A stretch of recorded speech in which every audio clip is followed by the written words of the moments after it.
On a un bilan partiel sur le nombre de morts et de blessés. Il y a une dizaine de personnes qui ont été tuées ou blessées dans différentes frappes américaines dans le sud de l'Iran. Là, des installations ou des unités de dessalement autour de la région de Jask, donc à proximité du détroit d'Ormuz, ont été visées, tout comme des ponts ou encore des tunnels dans la province de Hormozgan, qui est donc autour du port de Bandar Abbas.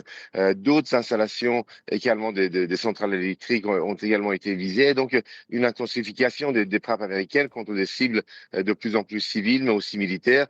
Par exemple, une antenne de télécommunication a de nouveau été frappée. L'Iran a riposté avec encore plus d'intensité, puisqu'il y a eu des attaques très importantes contre les bases américaines au Kurdistan irakien, en Jordanie, au Koweït, à Bahreïn, où le siège de la 5e flotte américaine a été visé de nouveau, mais aussi des ponts, cette fois-ci à Bahreïn, qui ont été visés en représailles, et également un centre de l'intelligence artificielle, le plus grand centre d'intelligence artificielle, qui visiblement appartient à une société américaine, qui a été visé directement.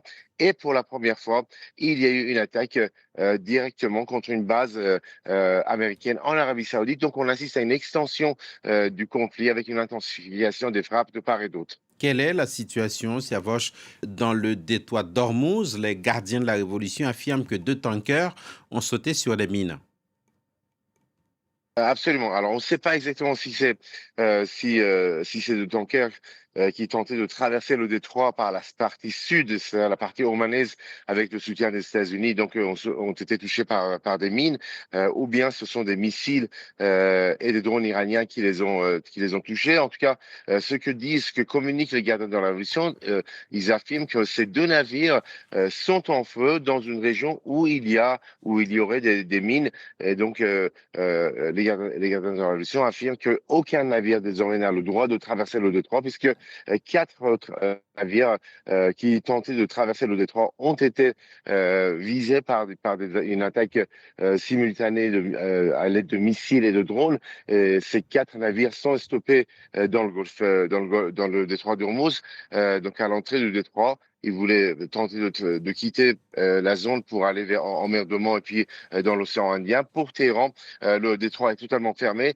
et il y a désormais une menace de plus en plus claire contre la fermeture du détroit de Bab el-Mandeb. Si les frappes américaines se poursuivent, nous allons agir pour fermer ce détroit également, directement ou avec l'aide des Houthis. Donc, une escalade également sur ces deux détroits qui sont essentiels pour l'économie mondiale.